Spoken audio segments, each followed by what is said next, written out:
तो उसको वीज़ा जी। रिक्वायरमेंट्स अपना स्पेशली यूरोप ऑल द वे आपको डेनमार्क, उसमें काफ़ी ममालिक आते हैं। और है भी ऐसा ही है, काफ़ी चीज़ें इसकी अवेलेबल हो गई मुझे।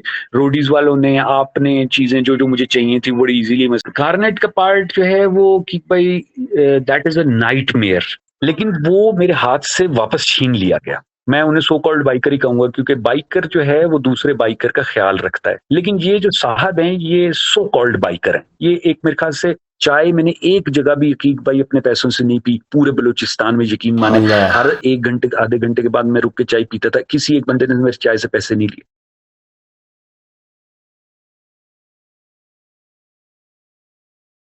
अस्सलाम वालेकुम, कैसे हैं आप लोग? ठीक ठाक हैं, मज़े में हैं? तो आप लोगों को जैसा कि मैंने बताया था कि हमारे डॉक्टर खुर्रम साहब, डॉक्टर खुर्रम गर्देज़ी इस वक्त for the first time in the history of Pakistan एक biker with a Pakistani passport. मुझे पता है बहुत सारे दोस्त ये बात कर रहे थे कि जनाब वाइल्ड लाइन्स बाय अबरार भी निकले हुए हैं तो उनको क्यों नहीं सपोर्ट करते। सपोर्ट करने की बात नहीं है, first time in the history of Pakistani passport. ये उन लोगों के लिए है कि जो लोग पाकिस्तानी पासपोर्ट को समझे कि यूज़ करके ट्रैवल करना चाहते हैं, उन लोगों के लिए जो हर्डल्स आ रहे थे उस सिलसिले में मैं इंशाल्लाह बात करूंगा। तो इस वक्त हमारे पास जो है लाइन के ऊपर हैं डॉक्टर खुर्रम साहब हैं, तो खुर्रम भाई से हम बात करते हैं। अस्सलाम वालेकुम सर, कैसे हैं? अस्सलाम वालेकुम वकील भाई, बहुत शुक्रिया, thank you so very much. अच्छा, अल्लाह का शुक्र माशाल्लाह। है। तो सर आप इस वक्त हैं तेहरान के अंदर? बिल्कुल जी, ईरान तेहरान में जी, बिल्कुल। सही है, सही, माशाल्लाह। तो पहले तो हमें एक बात बताएं हमारे दोस्तों को, क्योंकि हम मुझे तो पता है कि आप बाइकर हैं, तो लोगों को जी। बताएं कि जनाब मोटरसाइकिल पे जाना, इतना लंबा सफ़र करना डेनमार्क तक के लिए, वाई, मतलब डेनमार्क क्यों और मोटरसाइकिल क्यों? पहली बात तो ये है कि कोई मैं बहुत ज़्यादा कोई बहुत एक्सपर्ट बाइकर नहीं हूँ माशाल्लाह। ख़ैर आप लोग एक्सपर्ट लेवल की बाइकिंग वग़ैरह करते हैं, पर थोड़ा बहुत शौकिया चलाता था मैं। और नॉर्थ वग़ैरह तो जैसे बहुत से लोग गए हुए हैं नॉर्थ वग़ैरह, मुख्तलिफ बाइक्स रखे, डर्बी था मेरे पास आपको पता है, फिर उसके बाद वाईबीआर, सुज़ुकी 150 बाइक्स का शुरू से एक शौक रहा था। फिर ये था कि पाकिस्तान में तो काफ़ी इधर-उधर घूमते-फिरते रहे। दरमियान में फिर सुनने में आता था कि कोई जो है वो राउंड द वर्ल्ड या मसलन ये टर्की, ईरान, पाकिस्तान का ट्रिप है, ये लोग कर रहे हैं सारा कुछ। तो शौक तो था कि भई यार हम लोग भी इस तरह का कोई ट्रिप करें। और बाइक का मैं टू बी ट्रू आपको बताऊँ कि भई मुझे अब गाड़ी में जब से मैंने बाइक पे ट्रैवल शुरू किया, मुझे अब गाड़ी में ट्रैवल करने का मज़ा नहीं आता। पता नहीं क्या वजह है? क्योंकि बाइक पे आपको एक 360 डिग्री का जो एंगल मिलता है ना, जो एक व्यू मिलता है और जो आप मौसम एंजॉय करते हैं जिस तरह का, आप गाड़ी में बैठ के वो चीज़ कभी भी नहीं कर सकते। मैं अब इतना अरसा बाइक चलाने के बाद मैं इस नतीजे पे पहुंच गया। और फिर ये कि जारी बात है, जब आप इतने लंबे टूर पे जा रहे होते हैं तो इट्स बिट अफोर्डेबल, यानी गाड़ी की फ्यूलिंग, गाड़ी की मेंटेनेंस, फिर उसकी परमिशंस, उसके टैगिंग और उसकी इंश्योरेंस, और वो फिर एक्सपेंसिव भी होता है। और फिर जैसे कि आपको पता है कि जनाब हमको बहुत ज़्यादा हाई-फाई टाइप के तो लोग हैं नहीं, हम एक बस वही जो नॉर्मल अपनी लिविंग कमा रहा होता है उस तरह के ही लोग हैं। तो हम अगर शौक हमने पूरे करने भी होते हैं तो फिर हम कोशिश करते हैं कि इस ऐसे लेवल पे करें जो हमारे लिए पॉसिबल और अफोर्डेबल हो। सही, माशाल्लाह। और आप डेनमार्क तक जा बिल्कुल। रहे हैं, तो पहली बात तो ये होगी जनाब, बाइक पे चलें, शौक है, ठीक है। तो जी। अब एक तो डेनमार्क जाना, डेनमार्क क्यों जा रहे हैं आप? डेनमार्क जी, my better half is in Denmark. मेरी my wife she is in Denmark, masters अपना कर रही हैं। तो मैंने भी जाना था। तो ये था कि मैंने कहा अच्छा मौका है, क्योंकि मैंने यहाँ पाकिस्तान में जहाँ भी मुख्तलिफ जगहों पे काम कर रहा था, सच न्यूज़ वगैरह जितना भी, तो वो वहाँ से रिजाइन कर दिया था।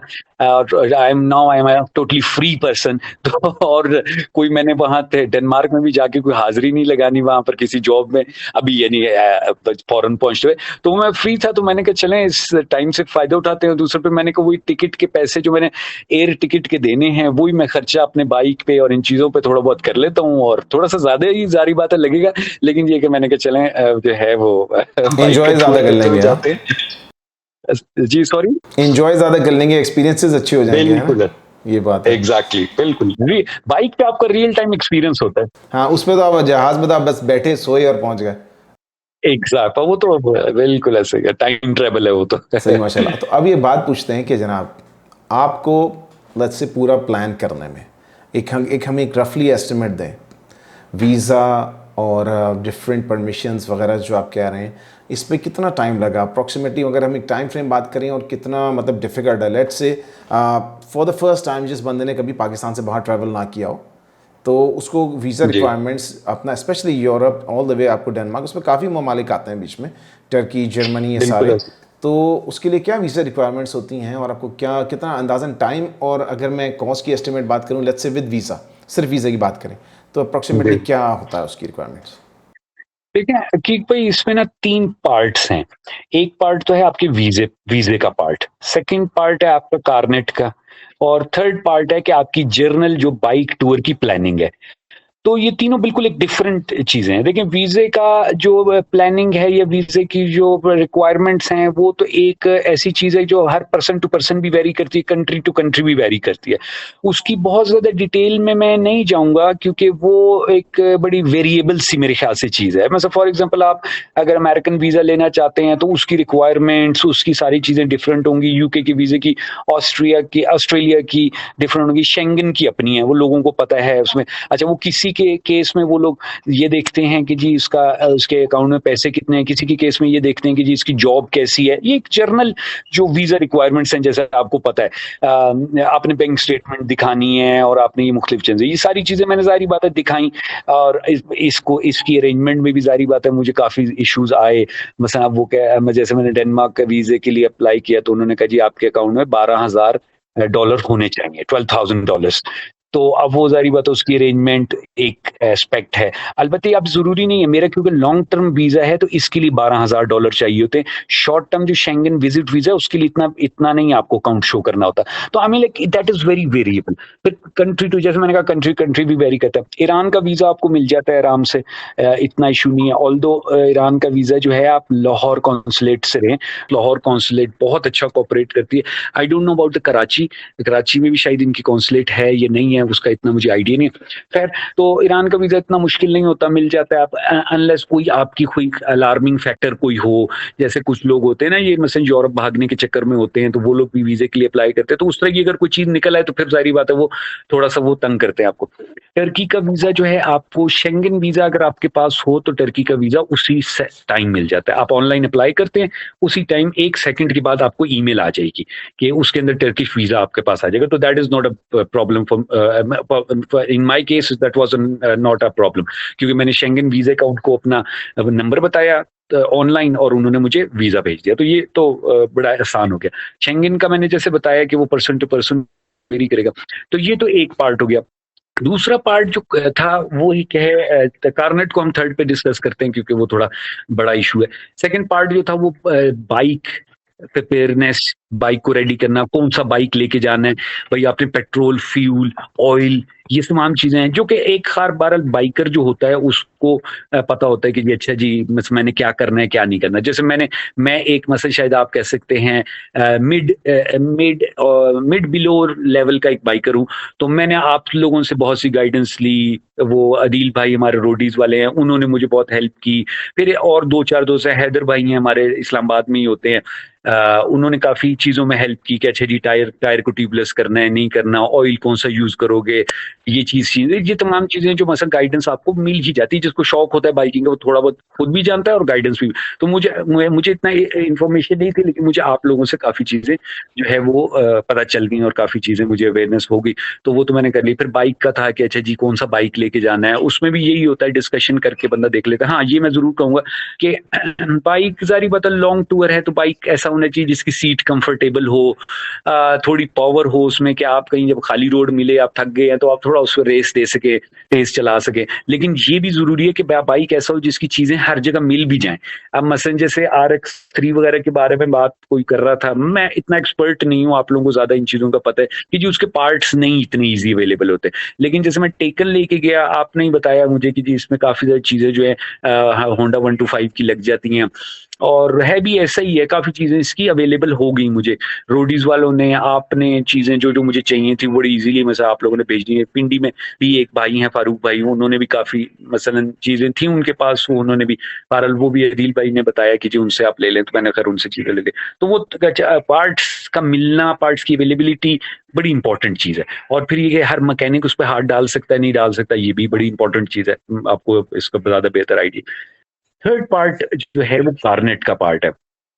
कार्नेट का पार्ट जो है वो कि भाई दैट इज़ अ नाइटमेयर, यानी नाइटमेयर बेसिकली मतलब मैं जो दोस्त नाइटमेयर हमारे देख रहे ना। हैं जिनको अभी नहीं पता होता, आपको वीज़ा जी, के अलावा जिसको हम उर्दू ज़ुबान में राहदारी कह लें, ठीक है ना, या फिर अपना हाँ, हाँ रात है। राहदारी, ये जिसको कार्ने दे पासाज या इंग्लिश में कार्नेट दे पैसेज कहते हैं, ये रिक्वायरमेंट होती है अगर आप कोई भी व्हीकल, चाहे वो कार हो या वो मोटरसाइकिल हो, एक मुल्क से दूसरे मुल्क लेके जाते हैं, ठीक है ना। ये हमारे यहाँ स्पेशली आई थिंक ये यूके बेस्ड है, कहाँ की रिक्वायरमेंट है कि आपको ये चाहिए होती है, तो ये आप इसके लिए अप्लाई करते हैं और ये डिटेल्स फिर आपको बताएंगे। मोटरसाइकिल्स के लिए थोड़ा सा मुश्किल है और according to him it's a nightmare. तो इनके साथ क्या हुआ बिल्कुल। आप लोगों से बताएं सर आप, तो कार्नेट का क्या जी, प्रोसेस है सर? तो जब मैंने शुरू किया कार्नेट का प्रोसेस, इन्फॉर्मेशन इधर-उधर से लेनी शुरू की और पहला पहला मैसेज मैंने आपको ही किया था कि जी हकीक भाई कार्नेट का क्या प्रोसेस होता है, तो आपने फिर मुझे एक हमारे एक जो है लाहौर में एक दोस्त होते हैं, आप एक हैं शख्स, उनका नंबर दिया कि जी आप इनसे राब्ता करें और खैर बात शुरू हुई। खैर काफ़ी अरसा, ये मेरे ख्याल से कोई तकरीबन 5 महीने पहले की बात है जब मैंने ये प्रोसेस शुरू किया। बेसिकली कलेक्शन ऑफ इन्फॉर्मेशन आप कह सकते हैं। तो खैर वो चीज़ें चलती रहीं, मुझे इन्फॉर्मेशन मिलती रही, साथ-साथ आपसे भी मैं पूछता था, दूसरे लोगों से भी इधर-उधर पूछता था कि अच्छा जी कार्नेट किस तरह है? फिर कोई कहता था कि जी मसलन मुश्किल है, नहीं मिलता, आपको फलाँ से बात करनी है और ये करना है, सारा कुछ। खैर लेकिन मैं आहिस्ता-आहिस्ता आगे बढ़ता रहा। लाहौर पता चला कि जी लाहौर में दफ्तर है इन लोगों का, ऑटोमोबाइल एसोसिएशन ऑफ पाकिस्तान वालों का। आहिस्ता-आहिस्ता वहाँ भी अप्रोच करनी शुरू की और खैर सारा कुछ। अ, कार्नेट जो ऑटोमोबाइल एसोसिएशन ऑफ पाकिस्तान है वो बिल्कुल कार्नेट जारी करता है। बाइक्स को भी, मोटर बाइक्स को भी इन्होंने जारी करना शुरू किया। पहले तो मेरे ख्याल से बिल्कुल इन्होंने बंद किया हुआ था। अब कुछ अर्सा पहले इन्होंने खोला, उसमें शुरू हुआ वो प्रोसेस सारा कुछ। गाड़ियों, बसों, ट्रकों वगैरह को तो ये पहले भी देते थे। बाइक के एवज़ कुछ पैसे रखवाने होते हैं, जो ऑटोमोबाइल एसोसिएशन वाले अपने पास रखते हैं as a guarantee, as a surety कि जी ये बंदा बाइक वापस लेके आएगा। बेसिकली कार्नेट यही है कि जी आपको हम एक परमिशन दे रहे हैं कि आप मसलन फॉर एग्ज़ाम्पल ईरान जा रहे हैं, टर्की जा रहे हैं या किसी भी मुल्क जा रहे हैं, तो आपने बाइक का वहाँ कस्टम तो पे नहीं किया, तो उ उस मुल्क को गारंटी दी जाती है कि जी इस बंदे ने हमारे पास पैसे रखवाए हैं और ये बाइक को वापस लाएगा। ठीक कह रहे हो ना कि भई मेरे ख्याल से ये हाँ, बेसिकली मतलब ये यही चीज़ है कि आगे कार्नेट की। जाके बेच ना दे या गायब हो जाए तो उसको एक पीछे पैसा एक अमाउंट रहेगा, ठीक है ना, उस लिए ताकि रिटर्न बिल्कुल। करने में मिलेगा, ठीक है। जी, बिल्कुल, ऐसे ही है। तो ख़ैर वो कार्नेट की डिटेल तो वो ख़ैर प कोई भी डाल सकता है, पढ़ सकता है सारा कुछ कि भई है क्या ये। अब प्रॉब्लम्स यहाँ पर मैं थोड़ा-सा शॉर्ट करूँ, ज़्यादा शायद बहुत लंबा हो जाएगा ये सारी चीज़। लेकिन जनाब ये है कि देखें एवरेज बंदा जो है ना वो पाकिस्तान में बहुत ज़लील होता है, बहुत ज़लील होता है। कहीं भी चले जाएँ, अगर आपकी सिफ़ारिश नहीं है, आपने नॉर्मल कपड़े पहने हुए हैं जिससे आप पता चल रहा है कि आपकी जो मंथली इनकम है वो 40-50 हज़ार से ऊपर नहीं है, तो उस बंदे को गेट पे खड़ा हुआ सिक्योरिटी गार्ड से लेके और उस इदारे का जो हेड है वो सब ज़लील करते हैं। अच्छा, अब उसमें अगर आपने अच्छे कपड़े पहने हुए हैं, आप अच्छी गाड़ी पे गए हैं या आप किसी से फ़ोन करवा के गए हैं या आपकी जेब भरी हुई है, तो वो बड़े आराम से आपके काम हो जाते हैं। ये कराची वालों को तो ख़ैर ये बहुत अच्छे तरीके से इन चीज़ों का पता होगा बिकॉज़ कराची में ये इश्यूज़ सबसे मेरे ख़्याल से पीक पे हैं क्योंकि बड़ा शहर है, बहुत बड़ी आबादी है वहाँ पर और प्रॉब्लम्स बड़े अरसे से कराची में ख़ैर चल रहे हैं, लेकिन ये पूरे पाकिस्तान में इश्यूज़ हैं। तो ये मेरे साथ भी कुछ ऐसा ही हुआ कि भई ये तमाम चीज़ें मैंने आहिस्ता-आहिस्ता जब इसको एक्सप्लोर करने की कोशिश की। लेकिन ये है कि I was successful in getting the carnet. Carnet जनाब मेरे हाथ में आ गया। मैं लाहौर में ऑटोमोबाइल एसोसिएशन ऑफ पाकिस्तान के दफ्तर में Allama Iqbal town, Chenab block, automobile association of Pakistan, उनका घर नंबर जो है ऑफ़िस नंबर एक घर है उसका वो मुझे वो याद नहीं। देख लेंगे खैर जो। वो मेरे हाथ में आ गया। लेकिन वो मेरे हाथ से वापस छीन लिया गया। एक सेकेंड, हाथ में आने के बाद आने के बाद आपके हाथ से छीन लिया गया कार्नेट? बिल्कुल, यानी मैं दफ्तर में बैठा हुआ हूं, मैंने पैसे जमा करवा दिए, जो मुझे अमाउंट बताई गई। अब वो अमाउंट वेरिएबल है, उसमें बहुत से फैक्टर्स डिपेंड करते हैं, लेकिन उन्होंने मुझे दिया और वो फिर मेरे से वापस छीन लिया गया। बड़ा ही मेरे लिए अजीब सा, क्योंकि मैं लाहौर इस्लामाबाद से बाइक पे ही, मेरे पास टाइम पे वाईबीआर था, मैं बाइक पे गया। नॉर्मली मैं बाइक पे ट्रैवल करता हूँ इधर-उधर, तो बाइक पे गया, मैंने कहा चले लाहौर को, क्योंकि मैंने कहा हो सकता है इन्होंने बाइक भी देखना हो, चेक करना हो, तो मैं बाइक पे वाईबीआर पे गया और वहां पर मुझे कारनेट दिया गया। पैसे मैंने जमा करवाए, रसीदें काटी, हर चीज, वो उनकी प्रोसेसिंग फीस है, वो सारा कुछ सब कुछ दे के उन्होंने मेरे से वापस ले लिया। अच्छा, मैं बड़ा मुझे आई वाज इन शॉक। और अच्छा, अब कहानी क्या हुई? कहानी ये हुई जनाब कि ऑटोमोबाइल एसोसिएशन ऑफ पाकिस्तान में उनके सेक्रेटरी जनरल साहब ने मुझे कारनेट इशू कर दिया। मुझे एक सो कॉल्ड अमाउंट बताई गई, जो कि बड़ी इजीली पेएबल थी। मैंने वो जमा करवाई, वहां उनकी सेक्रेटरी होती हैं, उनको पैसे जमा करवाए, रसीदें कटवाई, सब कुछ काटा। मीनवाइल इसी दौरान हमारे एक सो कॉल्ड बाइकर हैं, मैं उन्हें सो कॉल्ड बाइकर ही कहूंगा, क्योंकि बाइकर जो है वो दूसरे बाइकर का ख्याल रखता है। बाइकर रोड पे अगर एक बाइकर को देखता है कि वो उसका बाइक खराब है, तो वो अपना सब कुछ छोड़ छाड़ के वहां रुक के उसकी हेल्प करता है। लेकिन ये जो साहब हैं, ये सो कॉल्ड बाइकर हैं। ये एक मेरे ख्याल से जैसे होता है ना, मॉडलिंग में लोग आते हैं तो वो एक एक बस उनकी शोशा होती है कि जी मैं बाइकर हूँ। मैं देखिए, मैं नॉर्मली अकीक भाई को पता है कि इतने हार्ड वर्ड यूज नहीं करता, मैं मीडिया का बंदा हूँ, मैं बड़ा सोच विचार करके वर्ड्स का इस्तेमाल करता हूँ। लेकिन इस शख्स ने, जिनका नाम मुकर्रम तरीन साहब है, इन्होंने बेसिकली जो है मेरा कारनेट वहां से मेरे से छिनवाया। हालांकि ये ऑटोमोबाइल एसोसिएशन ऑफ पाकिस्तान से इनका कोई ताल्लुक नहीं है, नॉट अ सिंगल स्ट्रिंग। यानी इनका कोई, ये वहां के कोई कोई इनका वो कोई इनको जॉब नहीं है, कोई इनके ऑफिशियल एस्पेक्ट नहीं है, वहां पर कुछ भी नहीं है। मुझे सेक्रेटरी जनरल साहब जियाउल्ला साहब जो हैं, उन्होंने कारनेट मेरे हाथ में रख दिया और उन्होंने कहा कि जी आप ये कारनेट हो गया, पैसे जमा करवाएं बाहर और सारा कुछ प्रोसेस करवाएं, वो इंटरनेशनल लाइसेंस लें और सारा कुछ बिस्मिल्लाह करें, निकलें आप ट्रैवल के लिए अपने। मीनवाइल जो है मुकर्रम तरीन साहब आ गए और उन्होंने वहां पर एक बड़ी अजीब किस्म की कहानी शुरू की।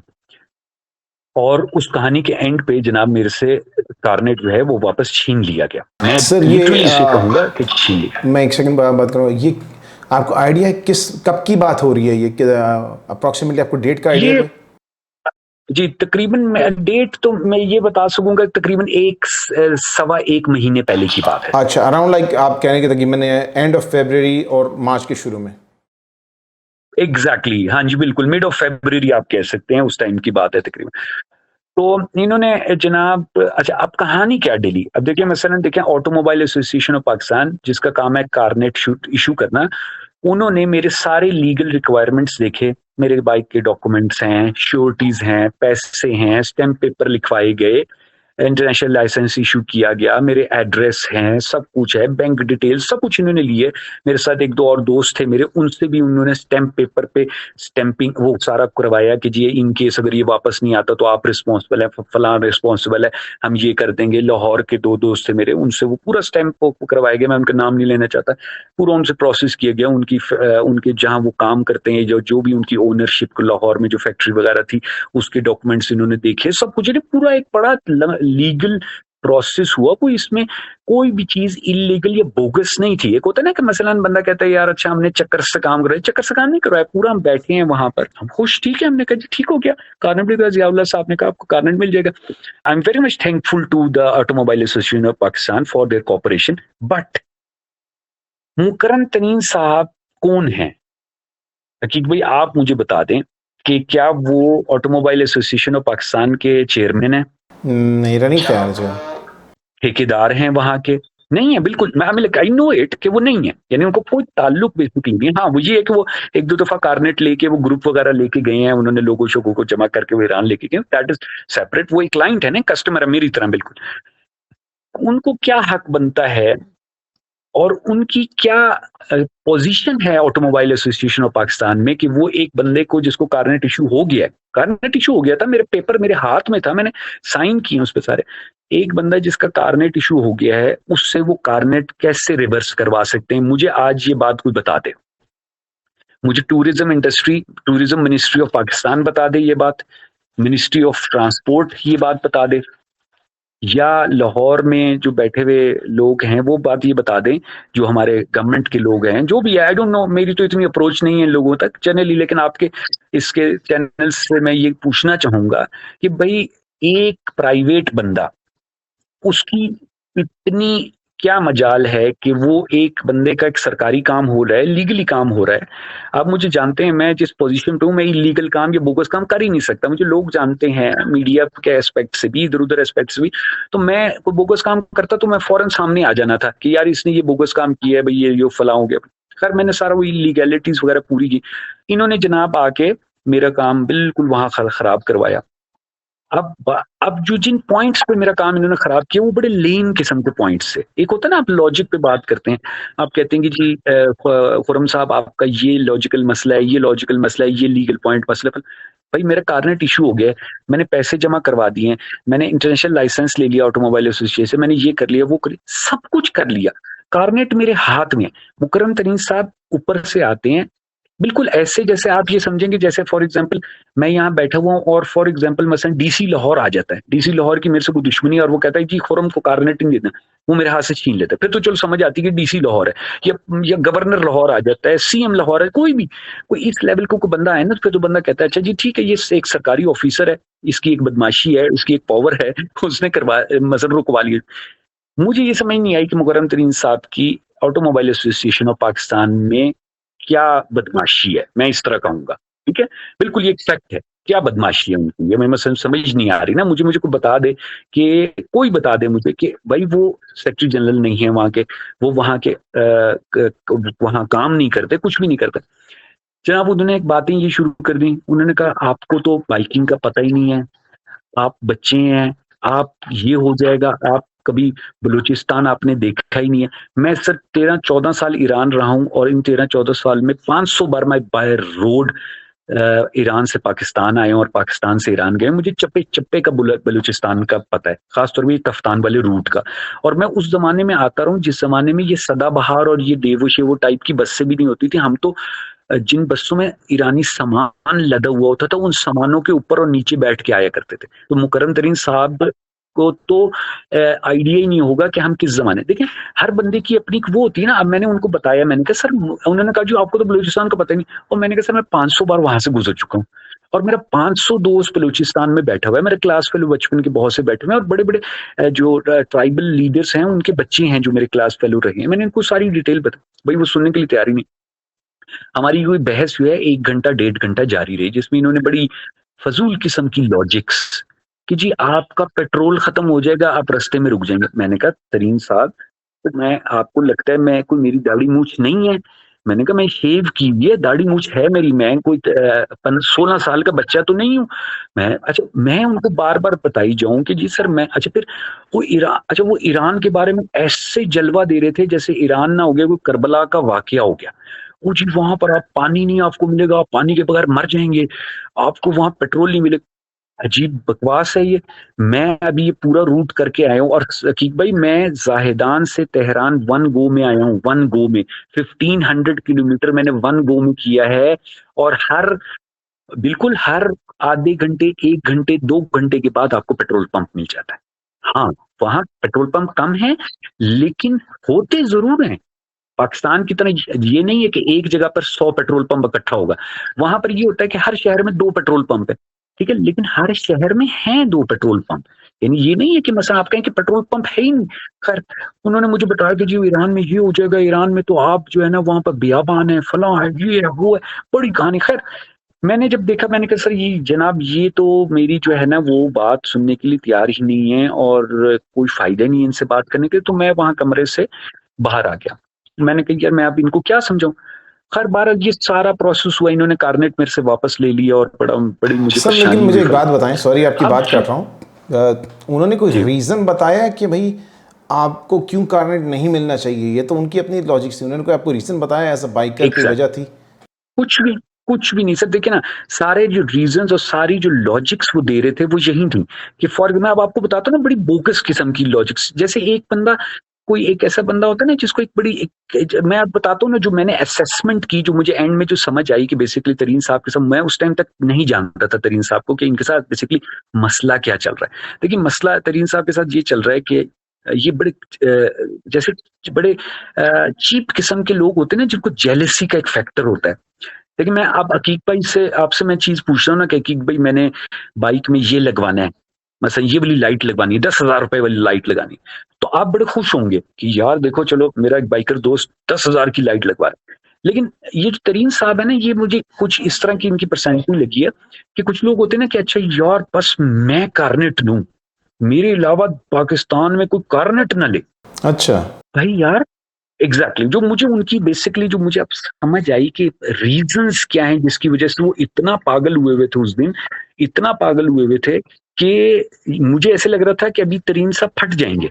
आपने लिटरली मुझे ऐसे फील हुआ। कहीं ये रीज़न तो नहीं है, क्योंकि मेरे नहीं नॉलेज कि इन्होंने ईरान से आगे कभी गए हों और आप आगे जाना चाह रहे थे, डेनमार्क तक जाना चाह रहे हैं, जो मेरे ख्याल में पाकिस्तान ने अच्छा किया नहीं कभी। बिल्कुल मैं आप बता ये सारी मैं वन बाई वन आपको रीजन बताता हूँ ना, कि एक जो सबसे बड़ा फैक्टर था वो तो ये है कि ये कहते हैं कि जी मेरी जागीर है कारनेट, मेरी मलकियत है कारनेट। ठीक है, कारनेट बाइक का जो कारनेट है वो कोई भी नहीं ले सकता, या मैं लूंगा या मैं लेके दूंगा।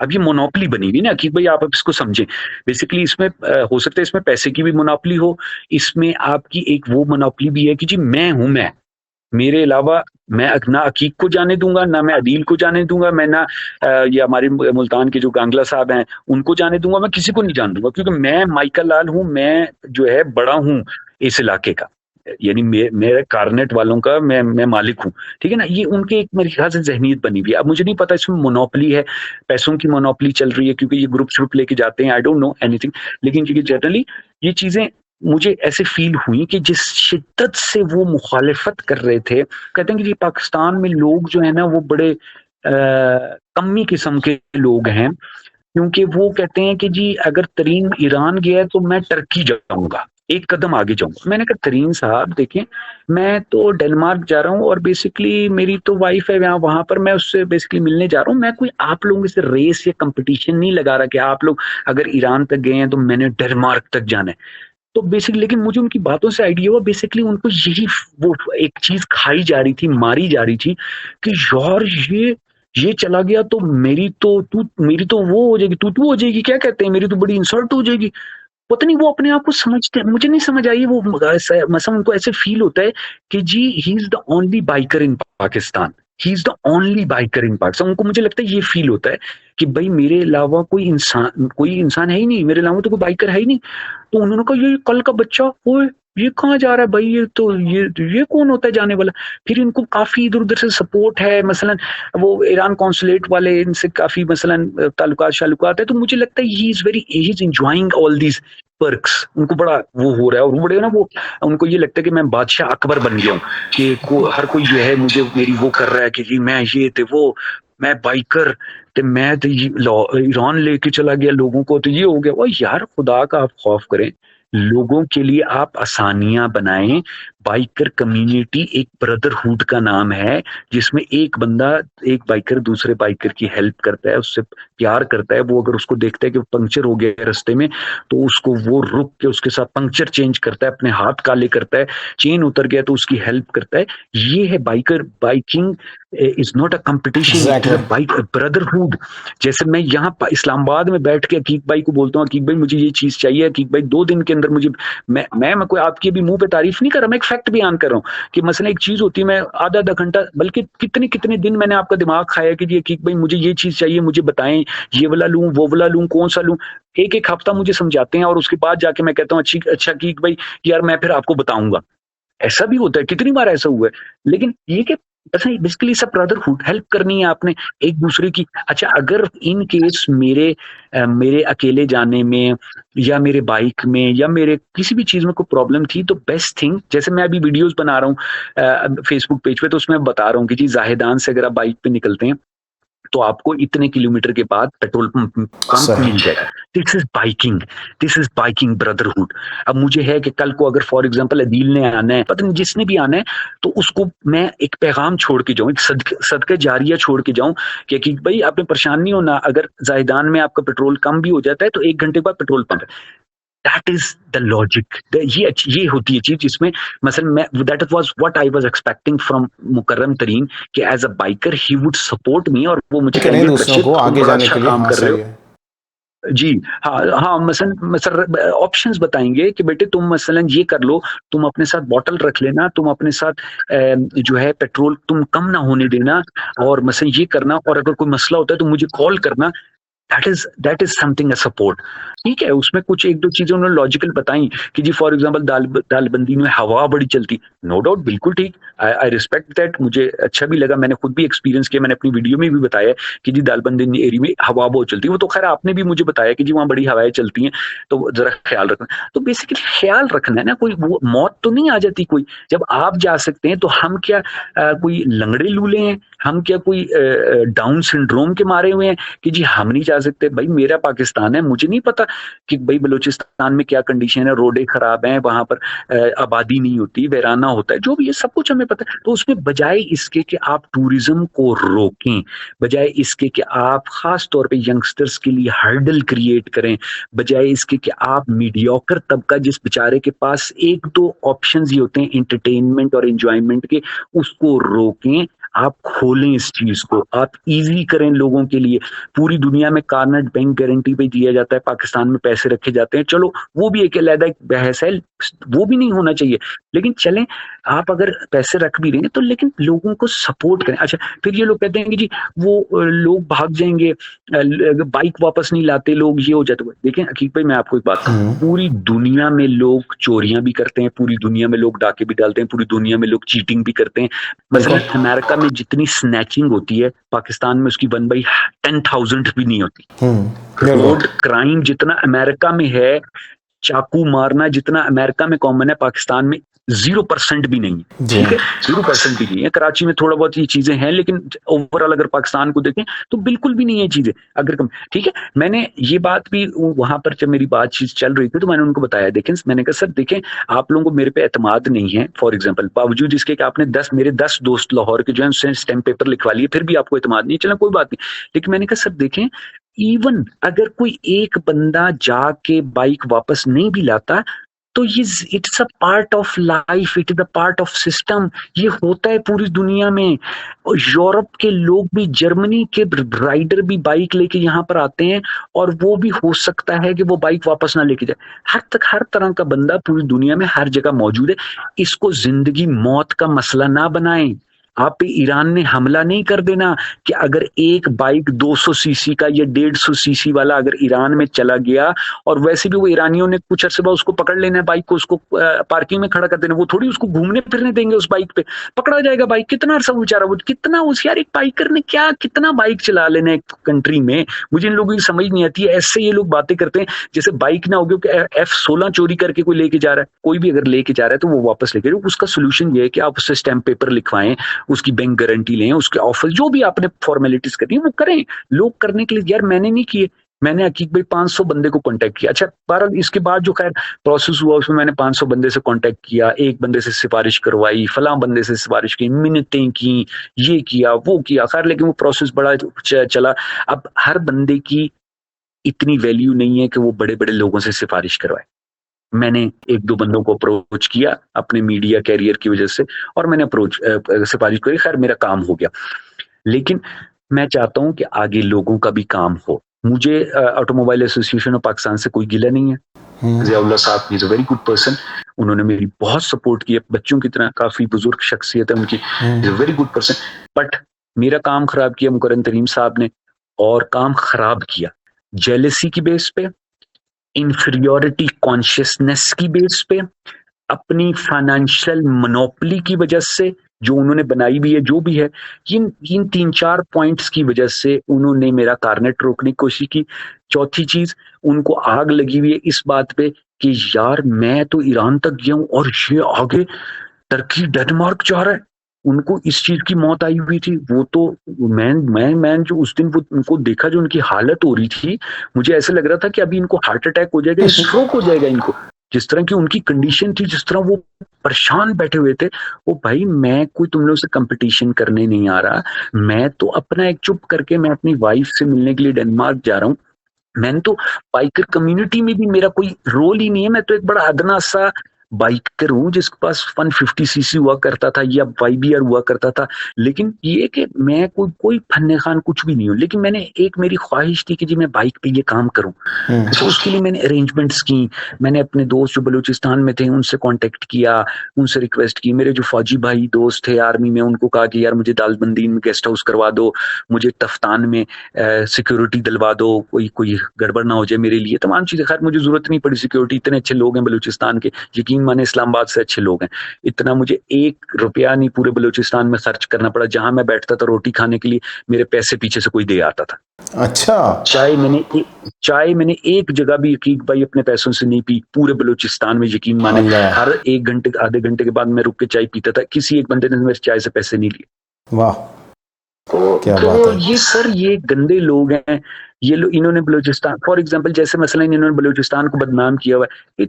सर ठीक है, अनासर होंगे, गड़बड़ होगी, लेकिन मुझे तो सर कोई गड़बड़ नहीं नजर आई। बड़े प्यारे लोग हैं। मैं यकीन से भी ये कह सकता हूँ कि मैं इस्लामाबाद में इतना एंजॉय नहीं करता जितना मैंने बलूचिस्तान में एंजॉय किया। आखिरी दिन में दालबंदीन में था, यकीन माने मुझे सज्जी खिलाई गई। वहां पर डॉक्टर साहब हैं, डॉक्टर मुनीर, उन्होंने एक रेफरेंस, उनसे गपशप हो गई थी, उन्होंने मुझे सज्जी खिलाई। इतना उन्होंने प्यार दिया, मेरे यकीन माने मेरे जी चाह रहा था कि मैं कोई हफ्ता एक बलूचिस्तान रह के आगे जाऊं, लेकिन मैंने आगे जाना था मजबूरी। ठीक, तो कहने का मकसद ये, इतने प्यारे हमारे मुल्क के लोग, इतना प्यारा हमारा मुल्क का सिस्टम। फौजी भाई हर जगह आपके कहीं ना कहीं वन वे और अदर वे आपकी हेल्प करने के लिए आ जाते हैं। कहीं आपको गेस्ट हाउस दिलवा देते हैं, कहीं आपको कोई प्रॉब्लम हो जाए, आपकी गाड़ी खराब हो जाए तो वो अपनी गाड़ी भिजवा देते हैं। फौजी भाई मैकेनिक भिजवा देते हैं, FC के ये मैकेनिक होते हैं, वो आपकी हेल्प कर देते हैं। ये तमाम चीजें, इतना प्यारा हमारा मुल्क। लेकिन ये चंद लोग जिन्होंने हाईजेक किया हुआ है इदारों को, जिन्होंने हाईजेक किया हुआ है सिस्टम्स को, उनकी वजह से देखें सर कितना मैं इतना सफर किया। यकीन माने कि मैं आपको थोड़ा बहुत आइडिया था मैं कितना दरमियान में परेशान रहा, कि मैं इतना मुझे असल में ज्यादा दुख इस बात हुआ कि मेरे हाथ में आपने कार्नेट रखा है और उसके बाद मेरे से छीन लिए। क्यों? मैं कोई चूड़ा हूं? मैं कोई मिरासी हूं कि आप इतनी भी मेरी रिस्पेक्ट नहीं करते कि आपने सारी लीगैलिटीज पूरी करके और उसके बाद मेरे मुंह पे थप्पड़ मारा है मुझे कि जी मैं वो भी सिर्फ एक ऐसे बंदे के लिए जिसका कोई पार्ट नहीं है ऑटोमोबाइल एसोसिएशन ऑफ पाकिस्तान में। यानी आप ये कह रहे हैं कि कार्नेट का जो काम है इट्स लीगली ही, ये जिनका आप बता रहे हैं मुकर्रम तरीन साहब का, इनका कोई उसके अंदर कोई लेन देन नहीं है, भी कोई रोल नहीं है, कोई वहां उनकी ऑफिशियल पोस्ट नहीं है, कोई उनकी ऑफिशियल एफिलिएशन नहीं है, कुछ भी नहीं है।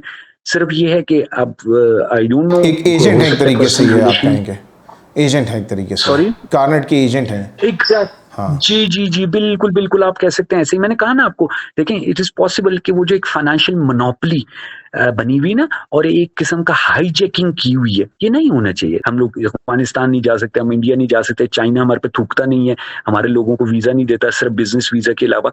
सिर्फ ये ईरानी बेचारे हम लोगों को वीजा देते हैं और वेलकम भी करते हैं, इतना प्यार करते हैं ये लोग यहाँ पर हम लोगों से, और आप लोग जो है यहाँ पर लोगों को तंग कर रहे हैं। एक बात करते हैं, आपने कहा जी फाइनेंशियल मोनोपोली, क्या एक रीज़न था? मेरे ख्याल में चूँकि आपने मुझे एक बार बताया था कि आपने ओवर द फ़ोन शायद से कांटेक्ट किया था, इन्होंने आपको कि अमाउंट बोला था कि इतना अमाउंट लगेगा, और आई थिंक आपकी बात कम अमाउंट पे हुई थी।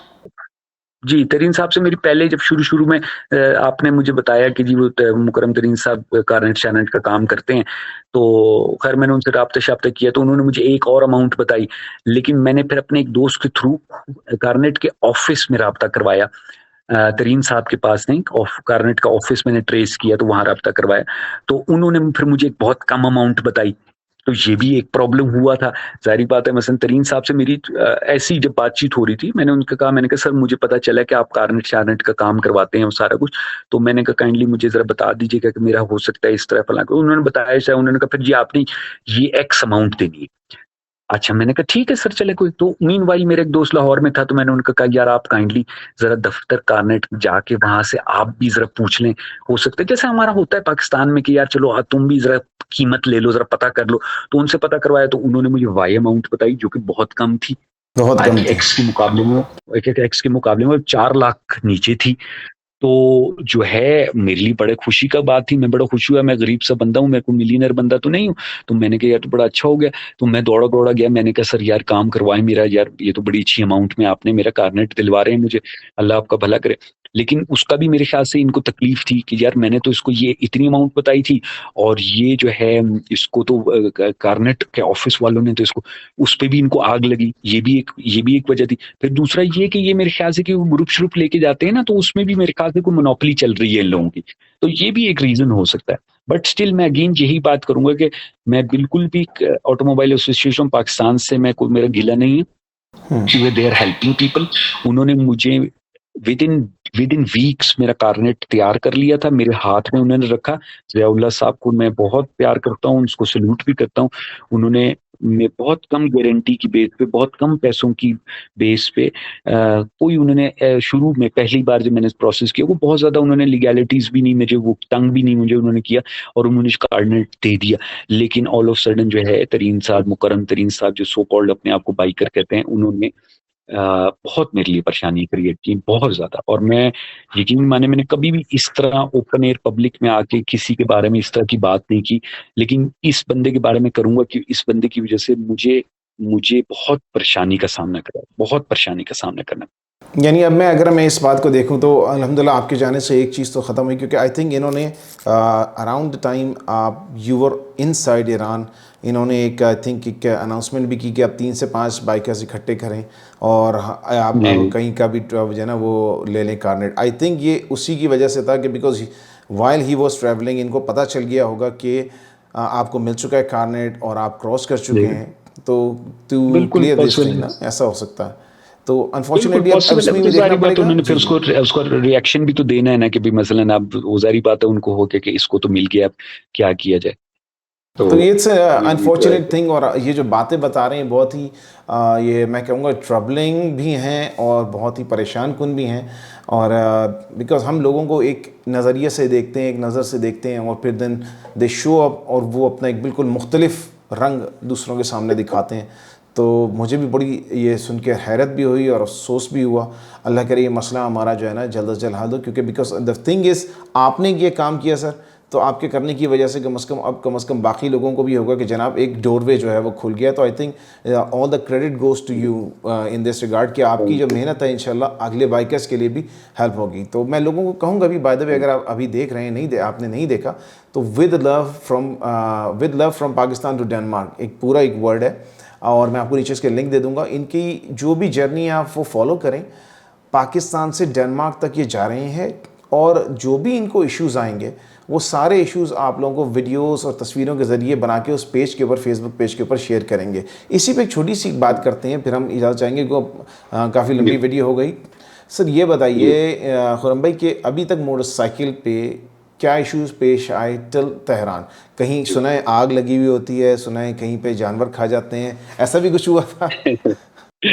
नहीं सर, कुछ भी नहीं। मैं आपको बता रहा हूँ ना कि 1512 kilometre from Zahedan all the way to Tehran मैंने एक पैच में किया। मैं रात को सोया नहीं, छोटे-छोटे अच्छा। ब्रेक्स के साथ मैं चलाता रहा। कहने इसको ये बात बताने का मकसद ये था कि अगर कोई प्रॉब्लम होता तो definitely I wouldn't be able to do that. ठीक है ना जी? अच्छा, पेट्रोल पंप मौजूद हैं सही। हर अच्छा, ये थोड़ा-सा बस ईरान में ये होता है कि एक सीटी जब खत्म होती है तो उसके बाद बिल्कुल सन्नाटा छा जाता है। कोई आधे घंटे, 1 घंटे के लिए। फिर उसके बाद एक और सीटी आ जाती है। फिर वहाँ पर आप पेट्रोल भरवा के फिर मेरी यकीन माने हकीक भाई कि मेरे जो पेट्रोल के हैं वो 6 बार्स आती हैं, 6 बार्स। तो उसमें जैसे ही 2 बार खत्म होती थी तो मुझे आगे पेट्रोल पंप कोई ना कोई मिल जाता। अच्छा, इस ईजी यानी बहुत ठीक है? आसान है। हाँ सही है। एग्ज़ैक्टली, ये जो बातें करते हैं कि जी पता नहीं पांच पांच हजार किलोमीटर तक पेट्रोल पंप नहीं मिलेगा, ऐसे सर बिल्कुल बोगस बात है। फिर ये कि मैंने रास्ते में जहां पर थोड़ा ज्यादा डिस्टेंस हो जाता है पेट्रोल पंप का, वहां पर रास्ते में लोगों ने बोतलों में पेट्रोल रखा होता है। सही है। चलो जो ईरान यहाँ जाहिदान से आप निकले आगे, तो वो आपको कुछ जगहों पे इस पे ये जो सुपर स्टोर है, जनरल स्टोर है, इन्होंने बाहर पेट्रोल रखा होता है। अच्छा अच्छा कहने का मकसद है सर को वो मार्स पे आप थोड़ी फिर रहे हैं कि आप कहते हैं कि जी पेट्रोल, खुदा का खौफ करें आप लोग। फिर दूसरा, इट्स वेरी सेफ, कोई इशू नहीं है ईरान में और रोडें तो ईरान की ऐसे मलाई रोडें हैं अच्छा। कि यार आप, मैं कहता हूँ आंखें बंद करके आप चलाते रहे, आपको खड्डा, मुझे इस पूरे 1500 किलोमीटर में खड्डा ना मिला। अच्छा सही है। एक बात होल होते हैं ना, वो एक नहीं मिला।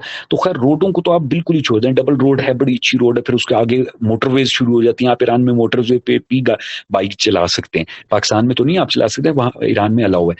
अच्छा, तो मैं पूरा मोटरवे पे चलाता रहा, इतना मजा आया, सब जो है वो देख के खुश, सब हॉर्न बजा रहे हैं, कोई बाय बाय कर रहा है, कोई टाटा कर रहा है। हाँ, एक चीज जरूर जहन में रखें जो कि मेरे से भी थोड़ा सा मुझे फील हुआ है कि कोशिश ये होनी चाहिए कि टायर आपका ट्यूबलेस हो, क्योंकि पंचर लगाना जो है ना जनाब, जो बहुत एक्सपर्ट बाइकर है उसके लिए तो आसान है, लेकिन मेरे जैसा जो निकंगला बाइकर है उसके लिए बड़ा मुश्किल होता है। तो वो ये चीज थोड़ी सी सख्त होती है, इसमें थोड़ी सी परेशानी होती है कि आपको अगर टायर चेंज कर, वो ट्यूब चेंज कर, वो पंक्चर लगाना पड़ जाए तो थोड़ा सा बंदा तंग होता है, खासतौर पर अगर अकेला हो बंदा। ये जरूर जहन में रखिएगा, 1500 1200 1000 किलोमीटर के बाद ऑयल चेंज करना है, ये चीजें तो आपको बेसिकली आइडिया होता ही है कि तो सिर्फ ये कि हाँ, पंक्चर अगर आप हो गए तो ईरान में ये होता है, क्योंकि मैं जैसे आपको बताया, एक शहर जैसे ही खत्म होता है तो उसके बाद अगला शहर आने तक दरमियान में शायद आपको सुन्नाटा मिले, तो कुछ टाइम के लिए, आधे घंटे, 45 मिनट, 1 घंटे, या कुछ शहर ऐसे भी हैं जहाँ 1.5 घंटे तक आप चला रहे हैं। और अच्छा, लेकिन उसमें भी कहीं ना कहीं पुलिस की गाड़ी, एम्बुलेंस, कोई ना कोई आपको चीज मिल ही जाती है, इतना भी कोई वो नहीं है कि इस तरह। तो सर आप बलूचिस्तान, हमारे अपने बलूचिस्तान में जाएं तो उस, मैं मसला अभी जो सुबह क्वेटा से निकला दालबंदीन के लिए, उसमें बहुत से दरमियान में पैच थे जहां पर रेगिस्तान था, बंदा ना बंदे की जात। तो फिर सारी बात है, फिर ये थोड़ा सा रिस्क। तो इसमें जो चीज आपने बस ध्यान में रखनी है कि आपका टायर पंक्चर ना हो। अगर आपका टायर ट्यूब वाला टायर है तो फिर आप you should be expert at the taking puncture, ना पंक्चर लगाने का आपको पूरा तरीका, सामान तो हो ही हो, लगाना, टायर खोलना भी आता हो। मैंने टायर परसों खोला है तो मुझे समझ लगी, 2 घंटे में मैंने टायर खोला और 2 घंटे में बंद किया, और खैर बहरहाल वो एक लंबी का। लेकिन ये एक मेरे ख्याल में बड़ा इंपॉर्टेंट पॉइंट था। दूसरा पॉइंट ये था कि बाइक पे प्रेशर नहीं आने देना आपने। अगर आपका छोटा बाइक है, अगर आपका 1200 सीसी BMW है, फिर तो आप उसको, मैं कहता हूँ, हवा में उड़ाएं ना, मुझे कोई उससे प्रॉब्लम नहीं। लेकिन अगर आपको 250, 180, 200 सीसी है तो उसको प्यार से चलाएं, बहुत रेस ना दें। कुछ भी हो सकता है ना, जाहिर बात, आप बेचारे बाइक को, जैसे मैंने 1500 किलोमीटर एक ही गो में चलाया है, तो 250 सीसी बाइक के लिए 1500 किलोमीटर इज ह्यूज थिंग। तो उसके बाद अगर वो मस्ती भी कर देता है, कहीं उसकी कोई चीज गर्म हो जाती है, कोई उसकी चेन में मसला आ जाता है, दैट इज जस्टिफाइड, मेरी अपनी गलती होगी उसमें। तो बस प्यार से चलाएं। पंक्चर होने से मुझे जो बस प्रॉब्लम है वो पंक्चर का था, और तो कुछ भी नहीं। बाकी मैंने चीजें, सिम कार्ड वगैरह, इंटरनेट वगैरह की चीजें मैंने वीडियोस डाल दी अपने पेज में। वो तो एक कॉमन सी चीजें हैं कि हाँ यार, मसलन जैसे मैं जाहिदान पहुंचा, उस दिन छुट्टी थी तो मुझे सिम कार्ड नहीं मिला, तो वो जाहिर बात है, वो तो फिर आपने अरेंज मैनेज करनी है चीजें। या फिर ये कि पानी शानी अपने साथ आपने रखना है, तो वो तो आजकल 5 साल के बच्चे को भी पता होता है कि जी पानी की बोतल आपने रखनी है, आप ट्रैवलिंग पे जा रहे हो, तो ये बिल्कुल लॉजिकल सी चीज है। तो और इसके अलावा कोई, इतने प्यारे इनके यहाँ पर पुलिस वाले हैं, हालांकि ईरानी पुलिस बड़ी मशहूर है, सख्त पुलिस है, लेकिन मसलन मैं जिस भी स्टेशन पे ये लोग मुझे रोकते थे, यकीन माने इन्होंने एक बार भी मेरा एक बैग के को भी हाथ नहीं लगाया, एक बैग को भी। हालांकि बड़ी ये सेंसिटिव इनकी बॉर्डर एरिया, ये ईरानी बड़ा इस साइड से स्ट्रिक्टनेस करते हैं, क्योंकि काफी ज्यादा जो है ड्रग्स वगैरह और इलीगल पाकिस्तानी वगैरह उस साइड पे जाते हैं। यकीन माने वो बाइक देखते तो इतना खुश होते थे, मजाक करते थे, फलां करते थे, ये बातें ये तो उल्टी सीधी, ये वो सारा कुछ तो बड़ा। हालांकि ये बड़े सख्त पुलिस वाले, मैं तो रहा हूँ ईरान में, मुझे पता है इनकी पुलिस सिस्टम बड़ा स्ट्रिक्ट पुलिस है। लेकिन ये लोग इन्होंने इतना मज़ा किया, गपशप हर हर जो पुलिस की जो वो थी जहाँ पर वो चेकिंग थी, वहाँ आधा-आधा घंटा, 1-1 घंटा मैं इन पुलिस वालों से खड़ा होके गप लगाता रहा। वहाँ सिर्फ वीडियो मैं नहीं बना सकता था क्योंकि अलाउ नहीं होती। तो लेकिन वो ये सब तो कुछ भी नहीं है सर, ये कि इतना प्यार मोहब्बत वाला एरिया है हमारा, इतने अच्छे लोग हैं। जाने दें लोगों को, फैसिलिटेट करें, और रिलेशन बनाएँ। हम जाएँगे तो कल को ईरानी भी आएँगे। तो ये बिल्कुल। बड़ा एक खूबसूरत माहौल बना हुआ है। बलूचिस्तान के बेचारे लोग, कोई काम नहीं है उनके पास, वहाँ पर वो सिर्फ स्मगलिंग का काम करते हैं क्योंकि कोई कुछ काम ही नहीं है। ये टूरिज़्म बढ़ेगी, हम लोग जाएँगे, वहाँ से ईरानी आएँगे तो उनका भी कुछ भला होगा। तो कर होने दें ये चीज़ें, चलने दें। मैं यही बस कहूँगा कि ज़बरदस्त। जी। तो सर ये बताएं खुरम भाई कि अब आपका नेक्स्ट प्लान क्या है? आप हैं इस वक्त तेहरान में और अब टुवर्ड्स क्या आपकी आइटिनरी है? जी, बस तेहरान में मैं, कुछ मेरे रिलेटिव्स वग़ैरह हैं तेहरान में, उनके पास हूँ। यहाँ से थोड़ा-सा बाइक-शाइक को रिन्यू करवा रहा हूँ, उसकी क्लच प्लेट्स, कुछ भी नहीं हुआ, क्लच प्लेट्स को लेके मैं चेंज करवा रहा हूँ क्योंकि इससे आगे-आगे हिस्से से ना यूरोप शुरू हो जाएगा। टर्की भी थोड़ा-सा यूरोपियन स्टाइल का मुल्क है, इन इन एस्पेक्ट ऑफ एक्सपेंसेस, ठीक है? वो लोग, उनकी चीज़ें भी महँगी होती हैं और इस तरह ना, क्योंकि वो बड़ा स्टैंडर्ड रखते हैं। तो मैं चाह रहा हूँ अपनी, मेरी जो भी चीज़ें हैं चेंज होने वाली, वो क्लच प्लेट वगैरह वो सारा कुछ चेंज करवा लूँ या सस्ते में। इवन मसल लेके ईरान में भी चीज़ें महँगी है, पाकिस्तान की कंपैरेटिवली हर जगह चीज़ें महँगी है, पाकिस्तान में चीज़ें जो हैं कंपैरेटिव सस्ती।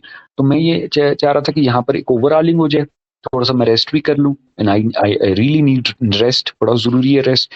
आपकी शोल्डर्स, आपकी ये कलाई जो है ये दर्द करना शुरू कर देती है, मेरा हाथ नम होना शुरू हो गया था, ये वाली ये वो छोटी उँगली बिल्कुल नम हो गई थी, वो रेस्ट को दबा-दबा के ना, तो वो ज़ाहिर बात है वो थोड़ा-सा उसकी वज़ह से प्रॉब्लम। तो वो रेस्ट करूँगा और फिर इंशाल्लाह आगे निकलूँगा नॉर्थ ऑफ ईरान, यानी तेहरान से तब्रीज़, और तब्रीज़ से उरूमिया। अलबत्ते ईरान और तुर्की की तरफ 3 बॉर्डर्स हैं, तो का आप तीनों में से कोई भी ऑप्शन चूज़ कर सकते हैं जो आपको कंफर्टेबल लगता है। एक जो है 24 आवर्स खुला रहता है और 2 जो हैं वो 12 आवर्स खुले रहते हैं। देखिए, अब ये भी देखें ना सर आप कि अब हमारा एक बॉर्डर है ईरान-पाकिस्तान का और वो टोटल 4 घंटे खुला रहता है। अब ये इन लोगों को, बजाय इसके कि हम लोगों को ज़लील करें, ये इन इन चीज़ों पे फ़ोकस करें, ईरानियों से बात करें कि ईरानियों को बोलें कि यार आप टर्की का बॉर्डर 24 घंटे खोलते हो, हमारे भी इंसान हैं लोग, हमारे हमारे लोगों को भी 24 घंटे आने दो। क्यों तुम लोग ज़लील करते हो? बेचारे पूरी रात क्वेटा से ट्रैवल करते हुए सुबह सवेरे ठंडे-ठंडे मौसम में पहुँचते हैं, वहाँ पर लाइनों में लगते हैं, 3 घंटे 4 घंटे के लिए बॉर्डर खुलता है और आप जो है ना वो करते हो। अब ये गवर्नमेंट की ये इदारों की ज़िम्मेवारी है ना कि ये इनसे बात करें कि जी आपने टर्की में तो 24 घंटे खोला हुआ है। टर्की में तो रात को 4 बजे भी किसी को अगर हो कि भई यार मैंने इस्तांबुल जाना है, तो वो उठता है, गाड़ी स्टार्ट करता है और घुस जाता है। अच्छा, टर्की ईरान के दरमियान वीज़ा भी नहीं है। चलो ये चीज़ें तो ख़ैर बड़े हाई लेवल की हैं, लेकिन ये है कि एटलीस्ट बॉर्डर टाइमिंग को बढ़ाया तो जा सकता है। आप रिक्वेस्ट करें ईरानियों से कि उन्हें कहें यार आप काइंडली, हम भी आपको कुछ सपोर्ट देंगे, आप हमारे लोगों को सपोर्ट दें कि इसको, एक ही बॉर्डर पाकिस्तानी बेचारे के लिए खुला हुआ है पूरी दुनिया में बाई लैंड का, वो ईरान का बॉर्डर है। तो आप इनको फैसिलिटेट करें, आप इनको मसलन 12 बजे बंद हो जाता है कि भई बॉर्डर, आपको पता है 12 बजे। अच्छा, यानी दोपहर के। दुनिया में 12 बजे चीज़ें पीक पे जाती हैं, शुरू होती हैं और फिर 5 बजे तक जाके खत्म होती हैं, 12 बजे बॉर्डर बंद हो जाता है। अब मुझे नहीं पता इसमें क्या किसका वो है, पाकिस्तानियों का है, उनका है, जो भी है, but I want it to be solved. होना ये चाहिए कि चलो इसको 3 बजे कर दें, 5 बजे कर दें, 6 बजे तक तो खोलें यार। लोग इतना दूर-दूर से आ रहे होते हैं, कोई ये थोड़ी है कि इस्लामाबाद से लाहौर थोड़ी आना है कि जी 4 मोटरवेज़ बनी है, आप 200 की स्पीड पे भी चलाओ तो पहुँच जाओगे। यहाँ पर तो खड्डों वाली रोड है, रेगिस्तानी रोड है, कहीं पर ऊँट फिर रहे हैं तो कहीं पर क्या है, तो वो इनको करना चाहिए, इसको थोड़ी-सी टाइमिंग इसकी बढ़ानी चाहिए। इंशाल्लाह सर, होपफुली इसके ज़रिए बात जी, पहुँचेगी। बहुत ज़बरदस्त आपसे गुफ्तगू रही और आपसे बड़ी चीज़ें सीखने को मिली और इंशाल्लाह आपके पेज को हम भी फॉलो करते रहेंगे। दोस्तों से भी कहूँगा कि इनके पेज को फॉलो करें थैंक यू। और लाइक करें इनकी जी, जर्नी को। और बिकॉज़ आई नो खुर्रम भाई, डॉक्टर साहब को मैं जानता हूँ, ये कोई चीज़ छुपा के नहीं रखते पटारी के अंदर। ये सारी चीज़ें आप लोगों के लिए खोल के सामने रखेंगे ताकि अगले लोगों को, अगले बाद में आने एग्ज़ैक्टली, वाले लोगों के लिए इंशाल्लाह रास्ते जो है ना वो हमवार होते चले बिल्कुल, जाएं। तो इट विल बी अ हो वेरी सके। इंसाइटफुल जर्नी और मैं इनको भी फॉलो कर रहा हूँ ताकि इंशाल्लाह अल्लाह करे हमारे पास भी, हमें भी कार्नर मिल जाए, हमें भी कुछ 8-10 इंडस्ट्रियलिस्ट मिल जाएं जो स्टैम्प पेपर पे साइन कर दें। अल्लाह करिए बिल्कुल, कार्नरी इंशाल्लाह, पसाज का जो इंशाल्लाह, मसला है ये हमारा जो है वो हल हो, ताकि क्योंकि हमारे पास अब इंशाल्लाह। देखें लोग एक ही मुल्क में 5-5 10-10 साल से घूम रहे हैं। तो उनकी घूम फिर रहे हैं, कैपेसिटी ऐसा ही है, इतनी है कि बिल्कुल 15-15 हज़ार किलोमीटर्स के वो लोग जो है वो पाकिस्तान के अंदर ही टूर्स कर रहे हैं। तो वाई नॉट ऐसा ही, गो फॉर अ बिल्कुल लॉन्ग ऐसा शॉट। इससे आपका मुल्क का नाम भी समझे कि रोशन होगा पूरी दुनिया में। जब पाकिस्तान का झंडा लगाकर एक जी, बाइकर जाएगा, और this is why I am supporting doctor साहब कि भाई पाकिस्तान का झंडा, जी, पाकिस्तानी पासपोर्ट की वैल्यू डेवलप होगी दुनिया में कि ये पाकिस्तानी बिल्कुल पासपोर्ट के साथ पाकिस्तानी झंडा लेके लोग ऐसा ही, बाइकर जा रहे हैं, तो पाकिस्तान की रिप्रेजेंटेशन बनती बिल्कुल है। ऐसे ही, बिल्कुल। तो बहुत बहुत बिल्कुल शुक्रिया ऐसे ही, आप बिल्कुल लोगों ऐसे का ही। देखने का, और डॉक्टर साहब का बहुत बहुत शुक्रिया कि आपने थैंक यू इतना जी, टाइम दिया, और ये हमारे लिए भी आप लोगों ने एक थैंक यू, रास्ता खोला है। तो इंशाल्लाह होपफुली बिल्कुल, आप लोगों को भी इससे बहुत कुछ सीखने को मिला होगा। Thank you so much. फिर इंशाल्लाह आप लोगों से मिलते थैंक हैं यू जी, नेक्स्ट एपिसोड में। अगर कोई इनसे मजीद गुफ्तगू हुई, चलो मैं कोशिश करूंगा कि अब इनसे तुर्की में भी बात की जाए कि तुर्की तक इनकी जो है वो कैसा इंशाल्लाह, सफ़र रहा। वैसे तो आप पेज पे देखते रहेंगे। चलें फिर इंशाल्लाह मिलते हैं। बिल्कुल, अल्लाह थैंक यू हाफिज़। जी, चलें, अल्लाह अल्लाह हाफिज़।